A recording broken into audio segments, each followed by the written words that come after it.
guys, welcome back to another YouTube channel from Ricky Clover Cloutier. On today's channel, I'll be teaching you guys how to draft hip padding. Easy way to draft hip padding. Don't forget to subscribe to my YouTube channel and don't forget to on your notification bell to get more of my video anytime I drop a video. So see you guys on the tutorial. Come along with me as I teach you guys how to do this tutorial. So these are the material you'll be needing. You need your 1-inch elastic. You need your 1-inch foam. So this is my 1-inch foam that I'll be using for the tutorial. You can see this is 1-inch foam. So you can choose the foam you want to use. You can use half an inch foam, depends on how you want your hip to be big. So this is bias to bias the roundness of it. You can bias, you can weave, depends on you. So this is the stretching material I'm going to sew the hip pad to. This is the stretching material. So it's a poly material. So this is a cloth stay. They call it cloth stay, some people call it stay. So you are going to iron it, to use it to iron to cover the foam and the fiber. So this is the fiber we are using for the tutu. So to get started, you will need the person's hip you are working with. That's what you are going to use to draft your paper. So the hip of the client is 36. So she said she wants it to be big to get to 40. So we are working with hip 40. So 40 divided by 4, it will give you 10. So you can see as I'm taking that 10. So after that, you are going to take the length of the skirt. So the length of the skirt we are working with is 19. So we just connect our lines together. You can see as I'm doing it. So I will connect my lines together.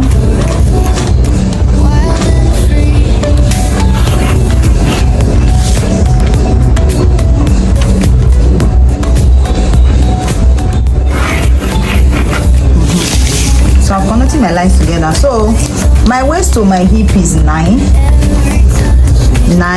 like this. Then I'll take another 9. That's 18 like this. So I will connect together.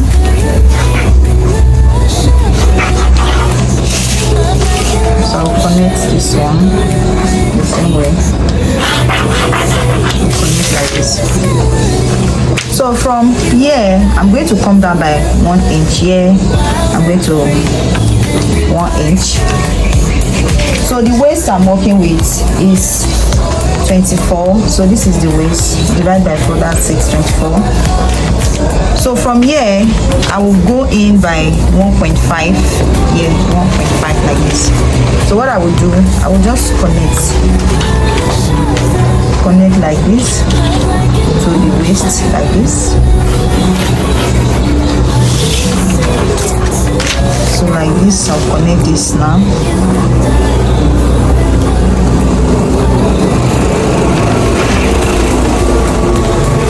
So like this. So this is the front skirt. So for the back, I will take 1 inch for the back as a guideline for like a zip kind of guideline. I will just take 1 inch all the way down. So you can see as I'm doing it, I'll take 1 inch all the way down. So after taking the 1 inch, and I will take the hip that's for the back, hip divided by 4, that's 10. I will take it all the way down as well. You can see that as I'm doing it, I'll take it all the way down. So after taking it all the way down, I've connected my lines.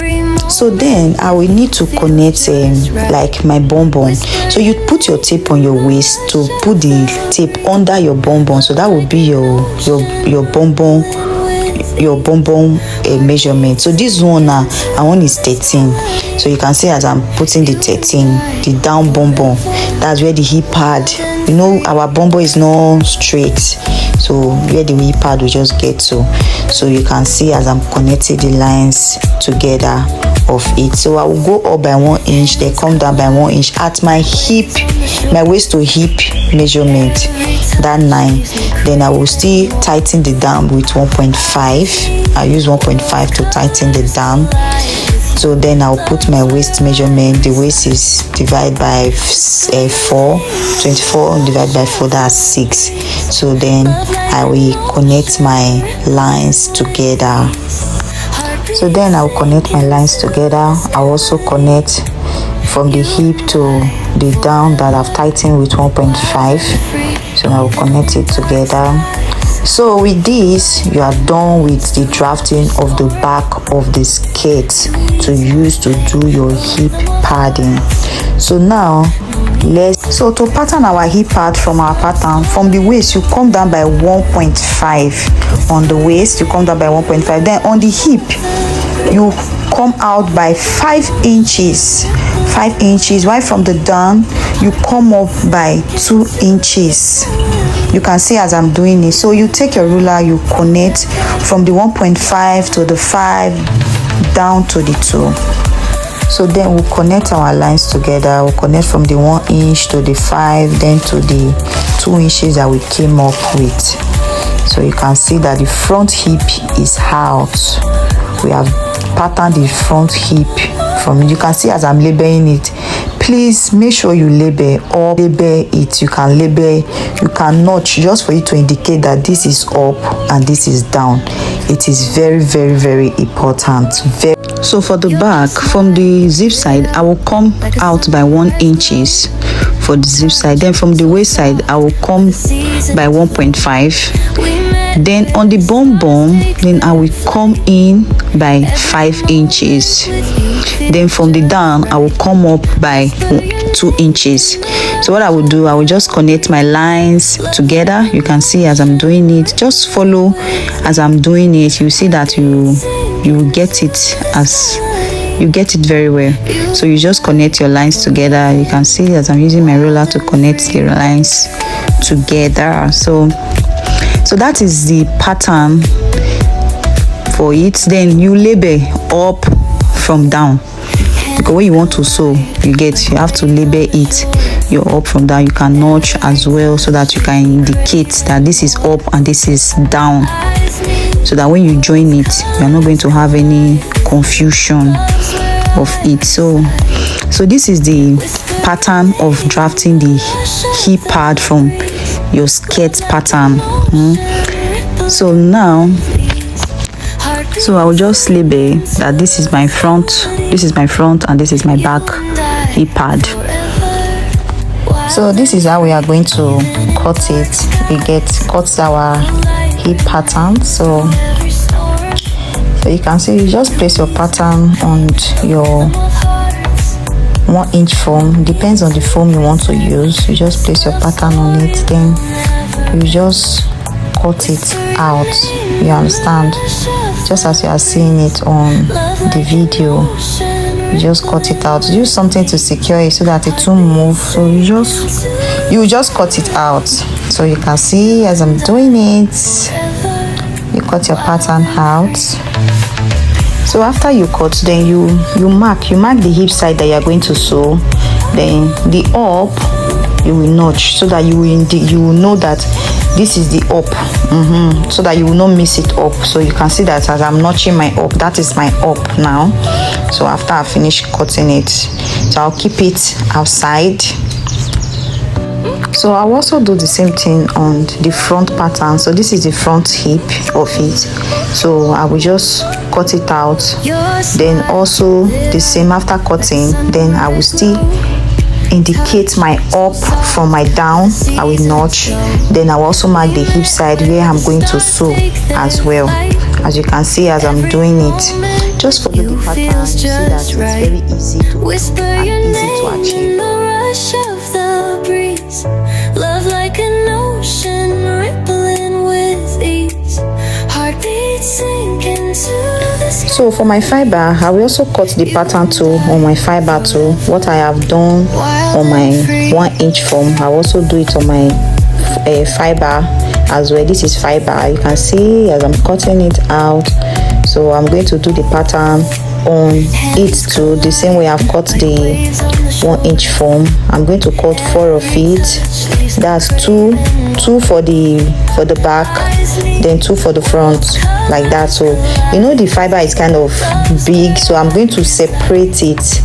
You get, I'm going to separate because I don't want the hip to be too big, so I will separate it. And that, then I'll also do the same thing. I'll also notch for me to know my up and my down, so that I'm not going to mistake it up. You can see this. So this is the front pattern, so I'm cutting it on my fiber. You can see what I'm doing. Just follow it and you will see that it's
smile lit up like a sunrise glow. Touch so soft where the seasons flow. We met where the stars take their flight. Every moment with you feels just right. Whisper your name in the rush of the breeze. Love like an ocean rippling with ease. Heartbeats sink into this melody. You and I forever, wild and free.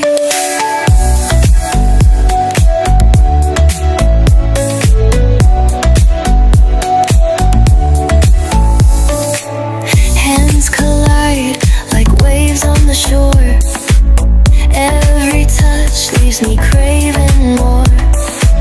Eyes meet, worlds colors collide with you. Love's where I reside. Whisper your name in the rush of the breeze. Love like an ocean rippling with ease. Heartbeats sink into